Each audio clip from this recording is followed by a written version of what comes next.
She's the pushy broad from the Bronx, New York. Follow her voice, a straight talk is nice. She's the pushy broad from the Bronx, oh yeah. Don't be surprised if you wanna listen twice. Make decisions, find the right choice. Know yourself better, find your own voice. It's okay if you need help today, cause everybody needs a little push. From the pushy broad from the Bronx, New York.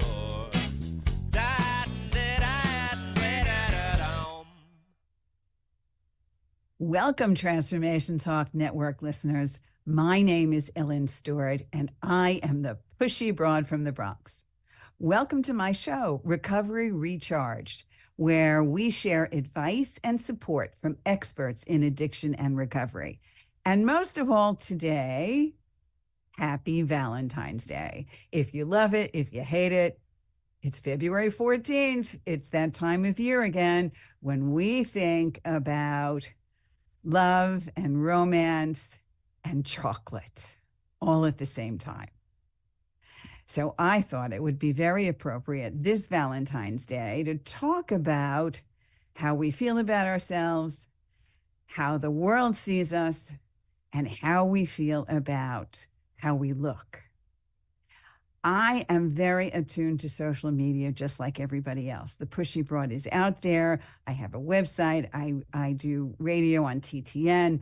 I also have the required social media nuances. And I am very concerned a lot of times about what I see and what I hear on the net. So I know that the social media and the internet in general bombard us with information about dieting and weight loss supplements and all of those things, so that I always feel either good about myself or not so good about myself. And I know it's really confusing for a lot of us out there. And there are a lot of inaccuracies as to what good eating is all about and what improper eating really is. So we look at social media. We look at Facebook, we look at Instagram, and of course we look at TikTok, and we see what's going on and who is making us feel good about who we are and who's making us not feel so good. So I decided to bring in an expert, someone that can help us navigate this and understand, especially on a day like today, that on Valentine's Day, we need to be able to love ourselves most of all. So I have with us this morning a woman that I know for a very long time and has been a guest of mine before. Her name is Dana Wells. She is a licensed professional counselor. She is a licensed nutritionist and a registered dietitian nutritionist. She's been in private practice since 2006, and she specializes in weight management, eating disorders, addiction, trauma, and sports nutrition.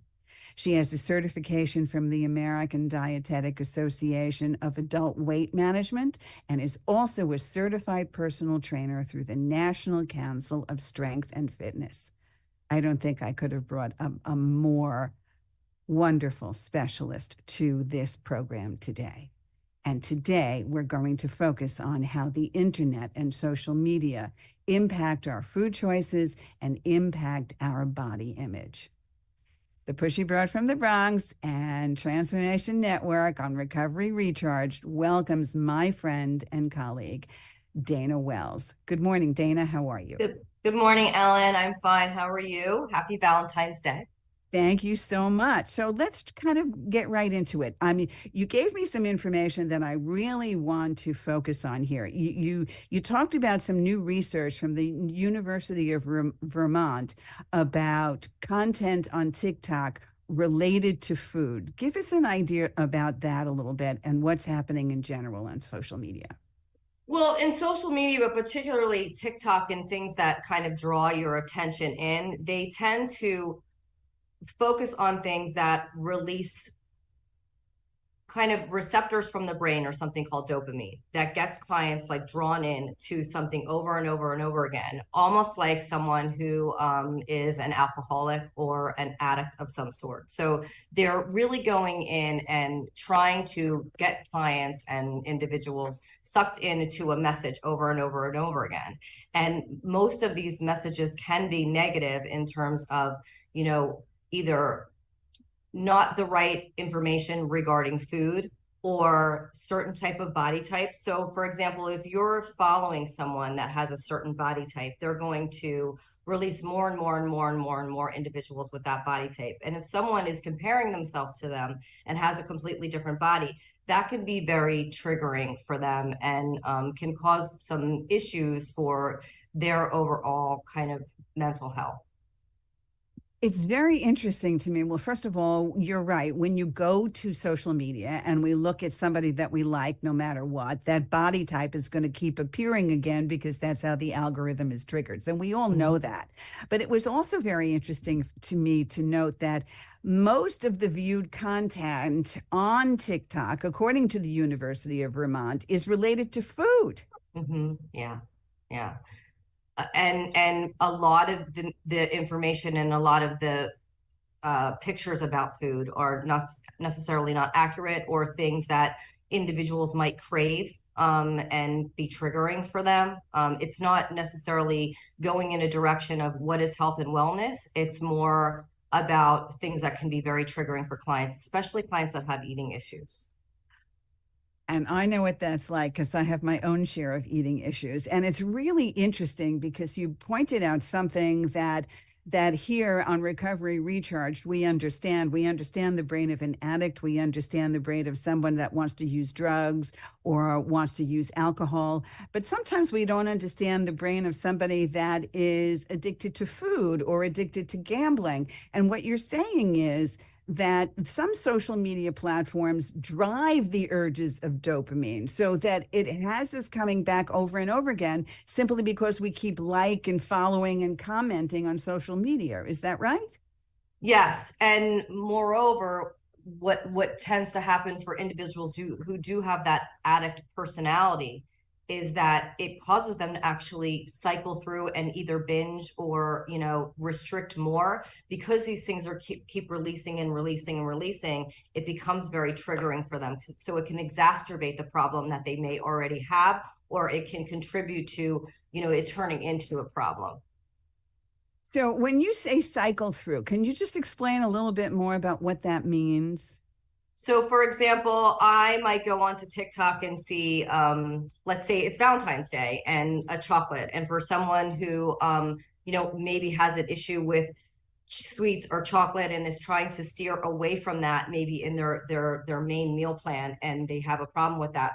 If they click on that, or if they like on that, what happens is now that algorithm, like you said, picks that up and shows them more pictures of chocolate and maybe a chocolate cake or a chocolate dessert or a chocolate recipe or where to go to get some chocolate.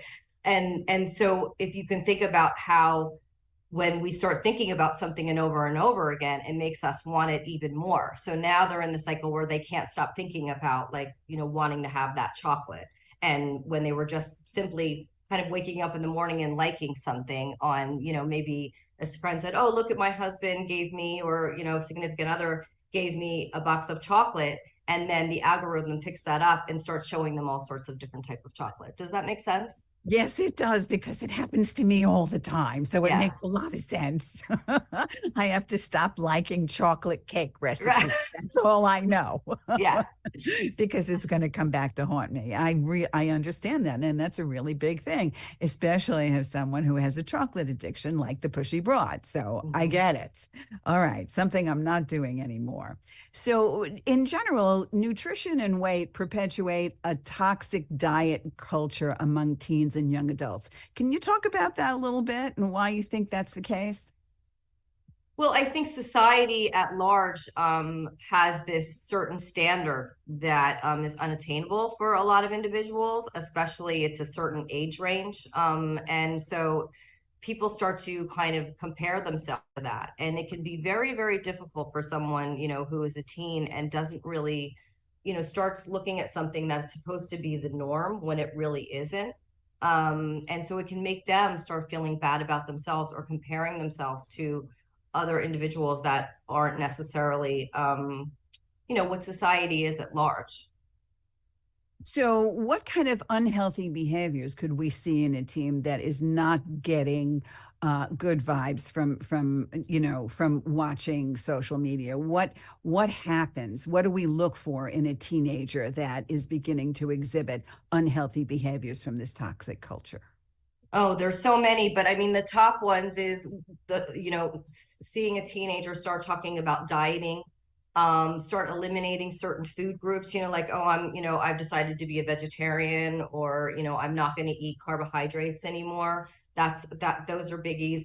Starting to wear kind of loose, baggy clothes or making comments about their body, that you hadn't heard before. And then also following these, kind of these certain types of TikTok influencers, you know what I mean? So I have a client who recently was following a couple influencers that were bodybuilders, and she started saying, I need more protein. I need to, people need to drink 1 gallon to 2 gallons of water a day. And I said, but what type of individuals, right? Is that a 6 foot individual who is bodybuilding, or you who is 5'1", you know what I mean? And 12 years old, So just kind of seeing them starting to follow things that don't really relate to who they are as an individual and their age, or if they even need to be, dieting. I don't even believe in dieting, right? Or changing into a certain food culture that doesn't really represent who they were.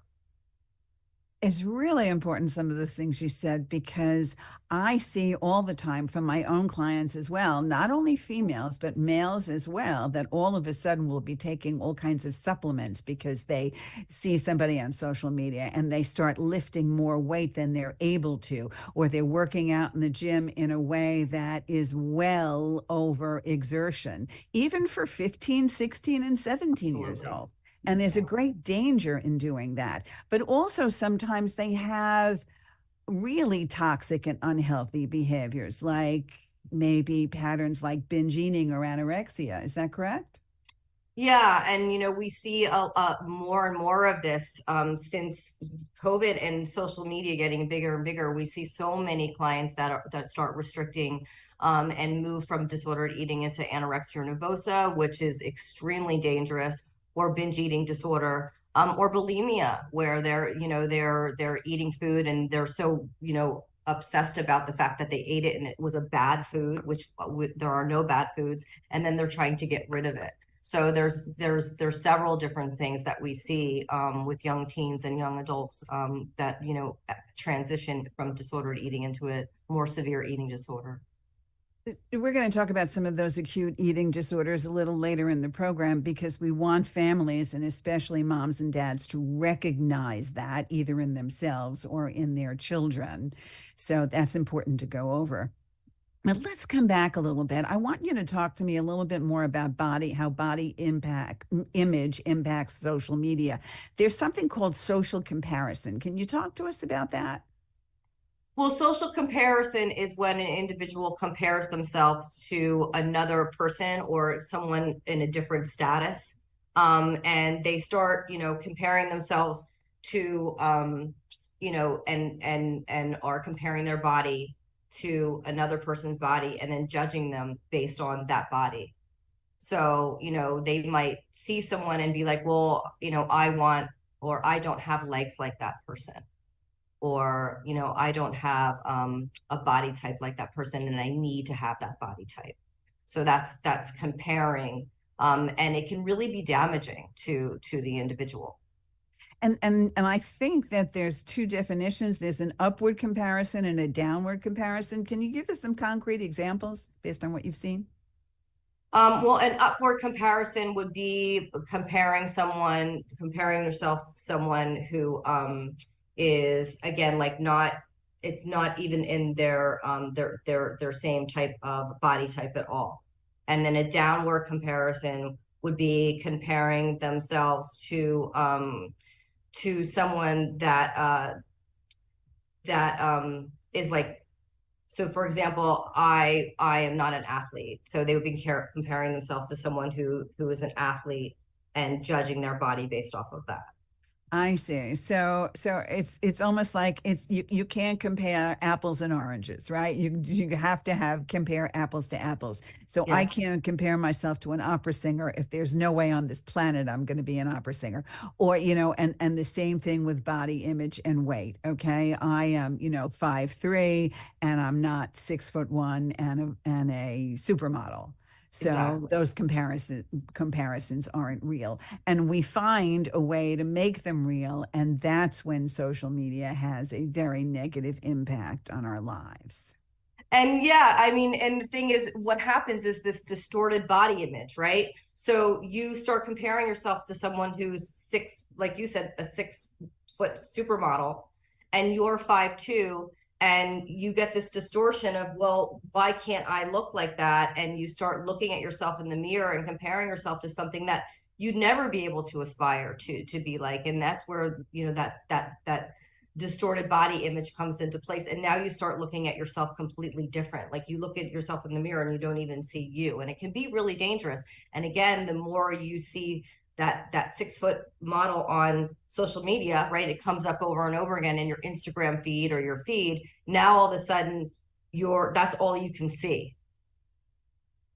Does that make sense? Yes, absolutely. And what's even more interesting is that it's not only a disease, so to speak, of young adults and teenagers, because a lot of your clients are every single age group, correct? We all go through this. Absolutely. I mean, I have two clients who are in their 60s right now, and my youngest client at my practice is 9, and my oldest client is about 69. So, there's a very wide range. So it affects all of us. It absolutely does. And when we find these standards that are unachievable, as a woman who's really trying to love themselves, we start to feel, I guess, very negative. How does this manifest? What do you see? Do you see anxiety, depression? What happens? Yeah, I mean, we see a lot of anxiety, because individuals are constantly trying to change something that they can't change within them about themselves. And so then they become depressed, like, I'm doing something wrong, or I'm not good enough, or, because I'm not like this person or don't have this body type, I won't be able to have friends or be popular. And it really can lead to some serious mental health issues. Anxiety and depression are the biggies. And when we start in disordered eating patterns, that also leads to anxiety and depression as well. And on how does it affect relationships? What do they tell you? How does it affect relationships with their partners or their family? I mean, it's extremely stressful because, you might have a partner or a loved one that, they're constantly saying, you're beautiful, or you find the way that you are. And they, either dismiss that or don't believe them. Or, you think about when you're in a situation where someone's constantly depressed or anxious, it's hard to meet them where they're at. As far as how it affects families, it can put a lot of stress on the family because they want to be able to help their child or their loved one, and they're kind of getting in their own way. And when someone's depressed, it's really hard to get through sometimes. And if they feel self-conscious about themselves, I'm sure it doesn't lead to great relationships. It doesn't lead to a good sexual relationship with your partner, right? Because they're always trying to cover up, or they're always thinking that they don't want to expose themselves because they don't like the way they feel, like body dysmorphia. Can you explain that a little bit? Yeah, so body dysmorphia is when an individual looks in the mirror and doesn't see what's really there. So, they'll see themselves in the mirror, and sometimes, I'll get clients to draw like a picture of themselves, and it'll be much bigger, much larger than they actually are. And that can lead to all sorts of issues. Individuals don't, when in extreme cases, they don't want to leave the house. They don't want to go to social events. They stop going to the gym because they're embarrassed of their body size. They start dressing differently. Like you said, they get really insecure about their body. So, it affects their intimacy, and it also affects their ability to make new friendships because they don't think they're either good enough or they're embarrassed of themselves. So it really can lead to some extreme problems. And are you finding that there's no real difference between how men feel when they get into a situation than women? Are there some more distinctive characteristics when men feel this way? I think the only difference with men is when they compare their bodies, it's usually more muscular. And sometimes the body dysmorphism is like they think about I'm not big enough, or I'm not muscular enough, or I'm not strong enough. Where if women, it's more about being, kind of like society's almost Barbie type of body, right? Like being petite and full breasted and things that are really unachievable and outside of on a Barbie doll, kind of, so. All right. So when someone is suffering with a real issue and really has an acute eating disorder, how does social media and the internet impact these people?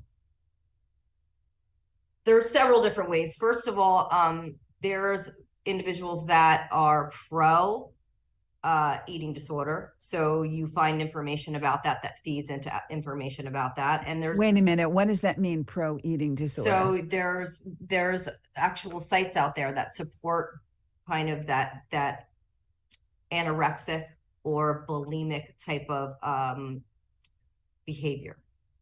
So people Explain can. to us, for all of us out there, explain to us exactly what anorexia is and bulimia is. Many of us think we know, but we want to hear it from an expert. So anorexia is a restrictive disorder. It is when individuals restrict food. So anorexia is actually means not taking in a certain amount of food. So anorexia nervosa is when individuals restrict. First, a lot of times it starts with just one food category, like I was talking about carbohydrates, and then they start restricting other things such as fats, and eventually they lead to like kind of hardly eating at all in severe cases. Bulimia nervosa is when individuals take in food and purge it. Purging can be several different things. It can be actually throwing it up. It can be abusing laxatives. It can be through excessive exercise, exercising like 3-4 times a day, things of that nature. All right. So, how does social media impact these people? You said something very disturbing, pro eating disorder. That's awful.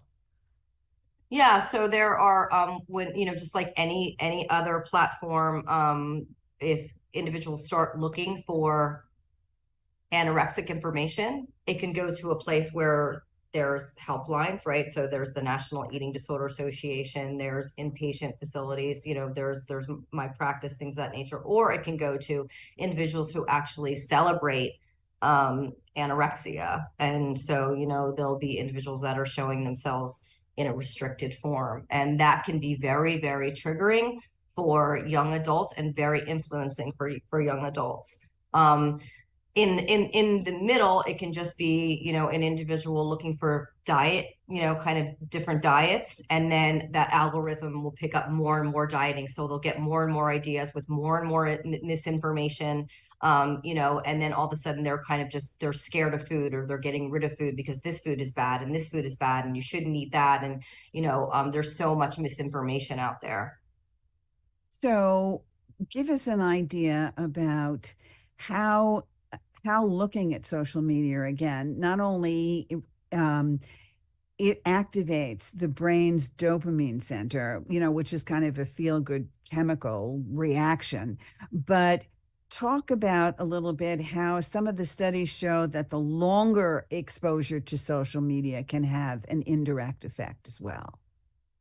Well, the longer you're exposed to something, so for example, the longer you do something, you can get addicted to it. So the longer you're exposed to something over and over and over again, and the more dopamine and the more receptors are getting released and released and released, you need more and more of that, right? So all of a sudden, the individual that, the young teen that started in their room and started looking at certain type of diets, and they get triggered by, kind of this recipe or this particular ad. The more that triggers, the more that releases dopamine, and the more they need to keep looking and looking. So now you have someone that has problems getting off their phone. It's the same thing with, I see clients with diet apps. They do the same thing. They're entering things They're seeing how many calories, and every time something drops down another calorie, now they need to enter something else and enter something else. And all of a sudden their day is filled with getting into an app, right? And seeing these numbers over and over and over again. And it gets to the point where they just can't control it. I'm really glad that you said that, because there are many apps out there that are quite reputable. And even though they talk about the psychology of eating, still measure that in terms of logging your food and counting calories. And what you're suggesting is that may not be helpful in some cases. In some cases, it may not. I mean, a lot of these apps are great and they're good tools, but that's what they're supposed to be used for, just simply as a tool. But when clients start using them to basically map out their entire day and how they look at food and how they look at exercise, then it becomes a problem. You know, it's supposed to be used just as a tool, not as something that you're kind of living your whole life by.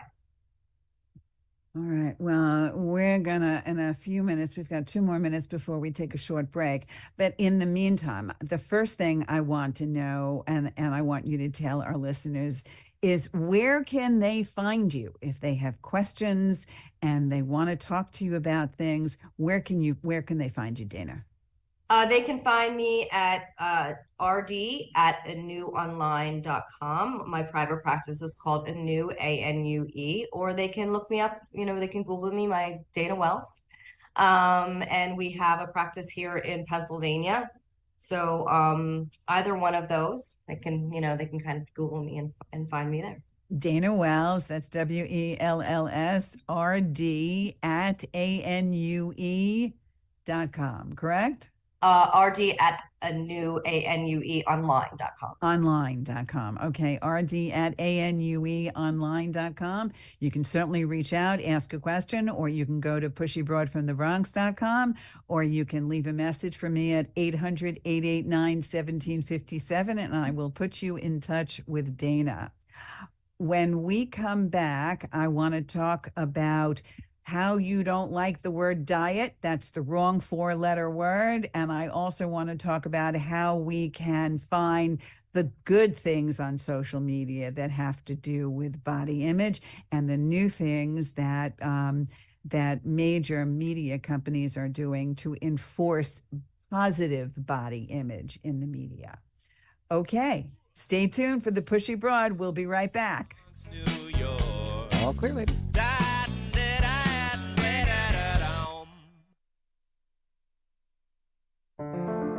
Every day is a great day to save a life.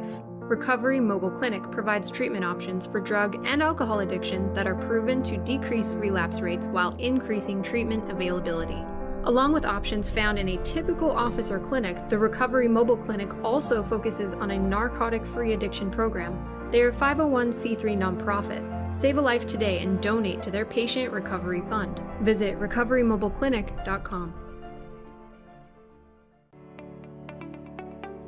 Are you ready to embark on a journey of self-discovery, of transformation, and freedom from stress and burnout? Hi, I'm Gary Miles, the author of Breaking Free, a guide to achieving personal and professional freedom as a lawyer. This book is intended for lawyers and other professionals who don't feel satisfied or happy in their business or in their life. Resentments, fears, stress, and worry all limit our happiness. I call these prisons. Breaking Free has the tools to help you identify these mental prisons, and it gives you actionable steps you can take today to start overcoming them. If you're ready to enjoy a sense of personal freedom that you've not yet experienced, but which you deserve, make Breaking Free your personal companion in unlocking the doors to success and fulfillment. Get your copy today. Visit www.garymiles.net.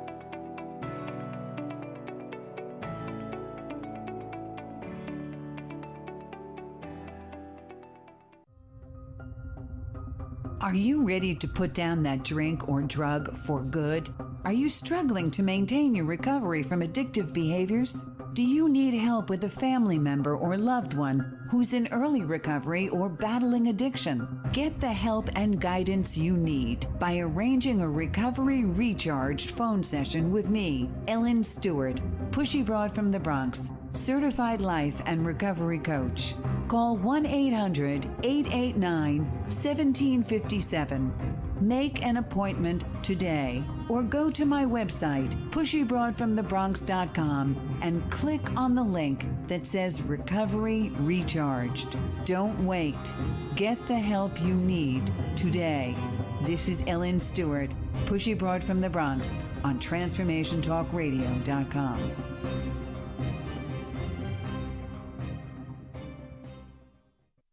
From the pushy All right, coming back in, broad ladies. From the Bronx, New York.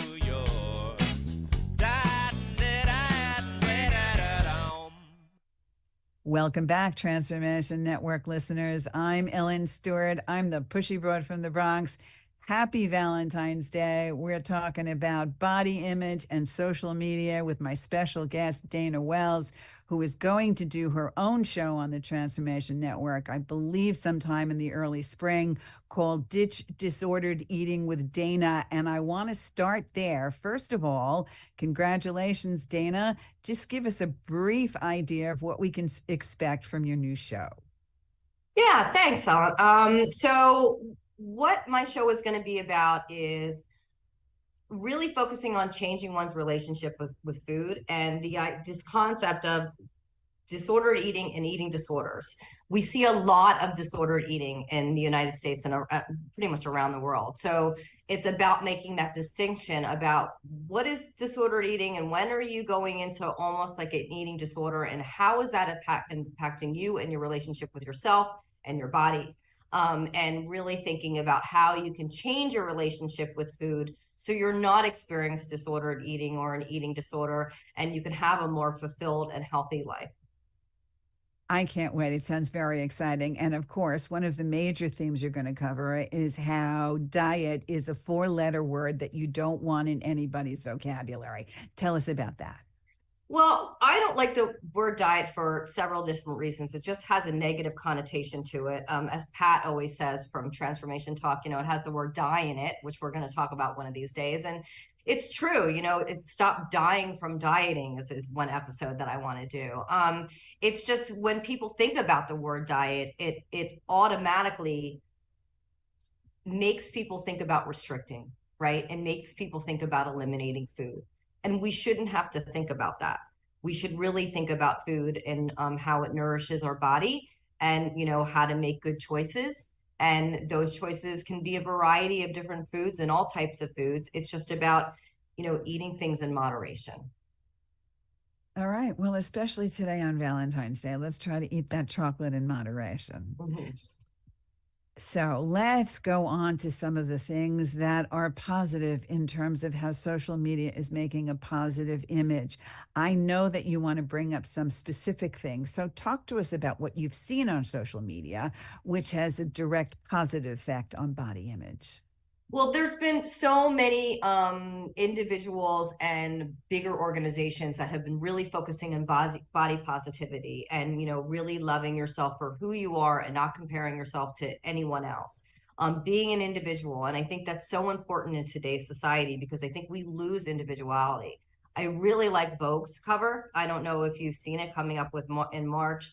All body types, all different ages, all types of women, and all, showing their beauty, right? And so Vogue is really doing a great job with that. Dove also in 2003 put out a whole kind of, love yourself and who you are. And so there is a lot of positive reinforcement out there as well. I know we've been talking about negative reinforcement for the first half of the show, but if you start changing your approach to things and your apps, you will actually get some positive things coming up, and there are a lot out there to help individuals feel better. So we're talking about a real beauty campaign, Mm-hmm. right? To celebrate the physical variation of women and encouraging them to be confident and comfortable in themselves, right? Is there something that you want to tell us about the Council of Fashion Designers of America? Well, the particular Designers of America are the Vogue World, or you're referring to the Vogue Worldwide campaign? Yes. Yeah. And they're really focusing on, again, just individuals being able to explore their beauty at all body sizes, all body shapes, all races, colors, gender. And they're really encompassing everyone as an individual, and everyone should, love themselves for who they are and the unique features that they have. And, I just really love them for that. And that's coming out of Europe, which is just wonderful. Fantastic. And you're right. I've seen those Dove commercials. I've Yeah. also seen, yes, body wash and maybe underwear commercials where women of all body types, even feminine hygiene products showing all women's types, which is a wonderful way to make us feel more comfortable. So, give us some advice about those of us like myself that keep looking at the 6'1" supermodels. What do we do on social media to stop generating those algorithms for ourselves? Well, I mean, what I like to do, especially for my teens who, are always kind of looking at things through not the best light, is find someone that is more like you, right? Or someone that's at least your size, or your in terms of, I'm 5'1", right? So, why am I looking at someone that's 6'1", right? And being able to start researching or having things in your algorithm that are more in line with who you are and what you're looking for. And I think that it needs to be bigger than just what we look like. What are the things that you value about yourself? What are the things that you want to aspire? Do you want to be a pushy broad from the Bronx? Or do you want to get involved in helping people? Do you want to get involved in the environment? Do you want to get involved in being an executive, right? Donna Karen, right? She's great. She's successful. She's not 6'1". She's not a supermodel. She's super cool. So if you start kind of following that individual or those certain kind of things, what's going to happen is the algorithms are going to pick up on that, and you might get an inspiration from that, right? So looking at the bigger picture.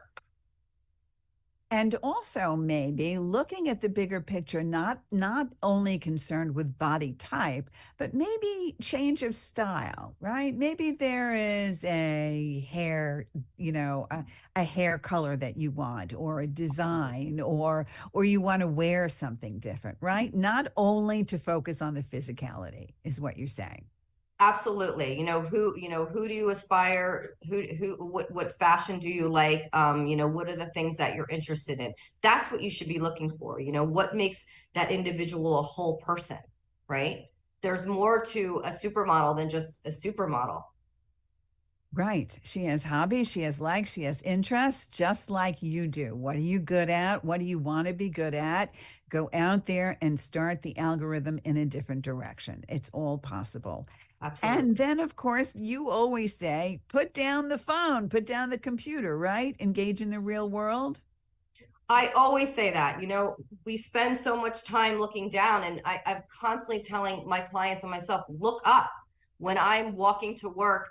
If I'm looking down at my phone, number one, I could bump into someone or trip over something. But secondly, I don't have the engagement that I should. When I'm walking down the street, I try to smile at people. I try to say hello. I might see, a flower or a color. We're so immersed in something that's not even real, really, right? I mean, if we just look up and look at what's around us, there's so much to explore out there. It snowed yesterday, and I barely saw anybody sledding. And I said, why aren't people outside in the fresh air? They're sitting home in front of their computers getting addicted to an algorithm. They should be outside having a snowball fight. It's the truth. The kids need a snow day. And, science is telling us and research is telling us that the average time spent in front of social media and the phone is somewhere between 4 and 5 hours a day. That's staggeringly horrific. I mean, yeah. We have so much time to do so many other things. So, what is the line? If we need help, because we cannot do these things and because our body image is just completely negative, give us some examples of where to go and how to get help. Well, in your local area, you can basically call around to individual therapists or individual registered dietitians. If you're struggling with eating disorder or disorder eating, I would definitely go to a registered dietitian. I don't want to, necessarily say that health coaches and other things don't know, but you want to start if you really feel that you have a problem with someone that has the evidence-based knowledge to be able to treat that specific type of disorder. Also therapists in the area that specialize with eating disorders. And then there's the National Eating Disorder Association. There's the American Dietetic Association. There's local inpatient or outpatient residential things in your area. So you can just kind of Google eating disorders and see if they have things in your local area. I like to start local because you can usually get in to see someone. But there is the like I said, the American Eating Disorder Foundation. They have a lot of resources there as well. And of course, we know all of the treatment centers, and we know that there are a great many books on eating disorders and body image. And also, if you're in the state of Pennsylvania, you can work with Dana. So, Dana, tell us again how we can find you. RD at ANUE online.com, or you can just Google Dana Wells, registered dietitian and licensed professional counselor. Or you can go to pushybroadfromthebronx.com. Or you can go to Ellen. Yes, or you can go to me and I will direct you to Dana, 800-889-1757. Okay, so here we are now. We want to be able to look at some of the warning signs before we give people permission to do the things they want to do on this very special day. Let's take a look and see how we can recognize some of the warning signs of the very acute eating disorder behaviors. So give us some ideas of what to look for and what to do about it. Well, I know we touched a little bit on it before. Like I said, it's recognizing a loved one that is starting to, out of the blue, start restricting, saying that they can't eat certain foods, or eliminating entire food groups such as starches or fats, things of that nature. Isolating, wearing baggy clothing. Also individuals who start over exercising to an extreme, so going to the gym 3-4 times a day. Often we'll also find our parents that they'll catch their kids throwing away food, and hiding food. Also, individuals who start complaining of like stomach issues or being sick. Sometimes, they'll be actually purging. Wow. And also, I know you've mentioned this to me before, avoiding meal times altogether, right? Playing with food on the plate. I've seen that a lot. And maybe weighing oneself multiple times during the day is a really big sign. I know you've said that too. So you've talked about bulimia as well, but there are other, as acute, but not as serious as anorexia and bulimia, like obsessing over food or binge eating or compulsive eating. Talk to us a little bit about that. Yeah, and binge eating disorder has a whole subset of health issues, and so that's not something that we want to overlook. And the way that you can experience individuals with binge eating disorder in the home is often you'll find that like just food goes missing, or individuals are eating at night, or just like eating a really large portion of food that's different than their normal size portion. I mean, adolescent teen can eat like 3 cheeseburgers, but someone that you'll find is eating a large amount of food. And then also often we find with the binge eating, they'll be purging that, so they'll disappear for a little while into the bathroom, and they will be getting rid of it. So just eating large amounts of food, or having cravings of different types of food that they can't seem to get enough of that. I hear what you're saying. And also, of course, some of the other things that you've said to me, significant weight gain, frequent dieting without any weight loss at all, hoarding food you mentioned to me before, maybe eating much more rapidly than normal, and then eating until feeling uncomfortably full, right? So if you're experiencing those things, then you may be suffering from compulsive overeating or binge eating, correct? Yeah, and starting to have fear around food, you know what I mean? Or feeling like you really you can't be around a certain type of food. also feeling like if you eat, then you have to exercise, right? Also, what we also find kids that start drinking a lot of like liquids and a lot of water and supplementing that for an actual meal. That's something that's common as well. Wow. When you gave me this, okay, according to the eating disorder statistics estimated by the National Eating Disorder Association, in the United States alone, up to 30 million people suffer from an eating disorder, just such as anorexia nervosa, bulimia nervosa, or binge eating disorder. Worldwide, the figure is more than 70 million sufferers. This is a real thing. And it is much more insidious in many ways than addiction of substance misuse or alcoholism, because we have to eat to live. So, Dana, we thank you so much for the work that you do, because this is a very important topic. So let's go down the list here and talk about Valentine's Day. Is it a difficult one for clients? How do we navigate it? How do we feel about it? And most importantly, can I have my chocolates today or what? Absolutely. I think Valentine's Day can be difficult for individuals for several different reasons. Number one, as all holidays, there's always a food component to it. Number two, individuals that don't have a significant other might struggle a little bit. And individuals who already feel insecure, they might feel more insecure, so it can be very triggering. And then just the candy in general. I have an individual that I'm working with right now who was very concerned about going out to dinner and eating with her husband, because she is struggling with binge eating disorder. And she wanted to go out and celebrate, but at the same time, food makes her nervous. So there can be anxiety and depression and fear around this holiday. So when I try to think about Valentine's Day, I think about it as a day to share love, right? And that could be with your family, that could be with your friends, that could be with yourself, right? Go get a mani and pedi, bring a couple chocolates with you. There's all sorts of way that we can celebrate, a day and have a Valentine that isn't necessarily someone that you're intimate with. And are there any health benefits to chocolate? There's tons of health benefits to chocolate. We all want to hear them. I know. Well, I actually downloaded a specific article from John Hopkins. Antioxidants in dark chocolate have been shown to lower blood pressure. They reduce risk of clotting and blood circulation to the heart. They lower the risk of stroke and coronary disease and death from heart disease because of those properties.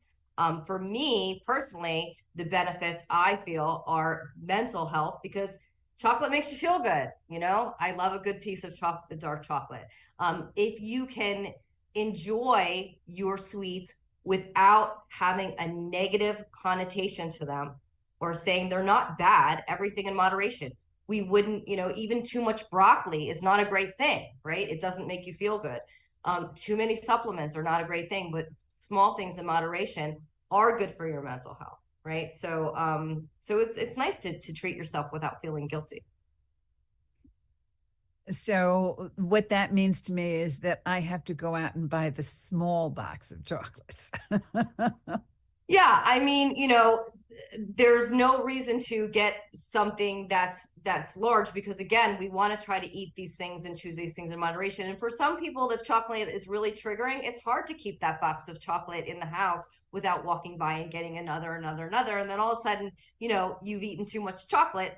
We're all guilty of eating too much of one thing or another at one time. But if it's something that it's really hard for you to kind of have and not, kind of overdo, getting a small box of chocolate is perfect. And then sharing it with someone. I always love sharing things with people. So it makes you feel better. That's really nice. And if you have a partner out there, or you're planning on buying something for your partner, and they do have a problem with eating or overeating or compulsive eating, or they're worried about chocolate, number one, don't buy it for them. Buy them something else, right? There's flowers, there's all kinds of other things to do on Valentine's Day. But if you want to buy some chocolate, you don't have to buy the biggest heart in the store. Absolutely. Buy just a taste. So if somebody finishes the whole box, it's only 4 or 5 pieces rather than that 100-piece box you can come home with. So what else do you suggest to your compulsive overeaters or your binge eaters that they can do to begin to heal and to look at food differently? Well, I think it's really all about how you approach your meal plan and how you approach foods in general. Often individuals who are binge eaters or struggle with eating disorders, they're looking at certain diet plans and certain meal plans and certain things in social media that don't really teach them how to eat properly, right? You shouldn't remove a food group. The American Heart Association, the American Dietetic Association, the American Diabetes Association, all the associations over and over again say the same message: eat balanced, right? Whenever you're having an E, have a B. So whenever you're having something that provides you energy, so that would be a carbohydrate or a fruit, you want to have something to balance that out, a protein or a fat, and then have a vegetable or something like that with it. So you really want to try to balance your foods throughout the day and give yourself permission to eat that variety and eat those different food groups in a way that benefits your body. And so what you're basically suggesting is to stop dieting, right? Absolutely. And then convert to what you consider to be a good path with food, right? A combination of food groups. And what about portion size? Well, portion sizes are going to be really related to the individual. And this kind of goes back to my client that was saying, this personal trainer said that I had to drink a gallon of water, and she's like 4'11" and she's 12, and she's not an athlete. So portion sizes are very important, but it has to be a portion that is related to your body weight, your body type, your metabolism, right? And so you really need to speak with a professional to be able to help you with that, right? Because again, even if you go to an algorithm of how many calories you're supposed to have, my football player who's 6'1" and 15 is going to have different portion sizes than my musician who is 6'1" and 15. So portions are, it's good that we understand what portions are, but we also need to know what the portions are in relation to us. A certain calorie bar for one person could be a snack, right? And for my athlete, that would be like nothing. They'd have to have 4 of them to be even a snack size. He'd be eating 12 ounces of protein, where this, other kid might be eating 6 ounces of protein. So what you're saying is one size does not fit all when it Absolutely comes to not. plan. I understand. Okay, so give us some alternatives. How do we really handle social media? What do we do? And what can we do to focus on other things rather than just the food intake? Number one, I think that deleting apps can really be helpful, picking the apps that you find the most triggering. Secondly, if you find that you're constantly in a cycle of something that makes you not feel very good, change that. So once you start changing what you're following, the follow-ups will start changing. Does that make sense? Absolutely. So if I'm following something that's really negative and I switch that to a positive, like positive affirmations, things that are individuals that are more aspiring, then the algorithm is going to start picking that up. So I would kind of shift what you're searching. And some good coping skills for us? That's the other thing is, there are so many other things that we can do besides get information off the phone. Look for evidence-based research, pick up a book, and coping skills are going to be found not so much in the phone, but out here. So breathing, five senses. What am I seeing? What am I feeling? What am I touching? Being able to journal is great. Listening to music, going for a walk, petting an animal. If you're an animal person, that, get yourself out of the phone and go pet your dog. Go for a walk with your dog. That is so therapeutic. There are good apps out there. I like the Calm app. There's others that, can help with like little 5-minute meditations. I'm not a great meditation person, but there's guided ones that are really great. So really, really seeking out things that will help you cope, and not coping with food or exercise or, over exercising, I should say. All right. There's a lot of Wow. better ways. Fantastic. All right. We've got about 30 seconds. One final thought for our listeners today about having that chocolate today and about how to minimize social media and where we can find you, please. Be good to yourself. There's a lot of good information out there, but there's a lot of negative information. So pull your way out of the negative and go to the positive.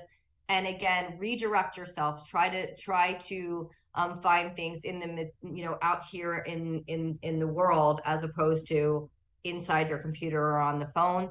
Reach out. And you don't necessarily have to have chocolate for Valentine's Day. You can have a pedicure, you can have a manicure, you can have a talk with a good friend or go for a walk. You don't, it isn't all about chocolate, but if you want to have that chocolate, go ahead and do that. Thank you so much, Dana Wells. She's coming up with a new show in April called Ditch Disordered Eating with Dana. This is Ellen Stewart, the Pushy Broad from the Bronx. Thank you so much, and we'll see you next time. Thanks, Ellen.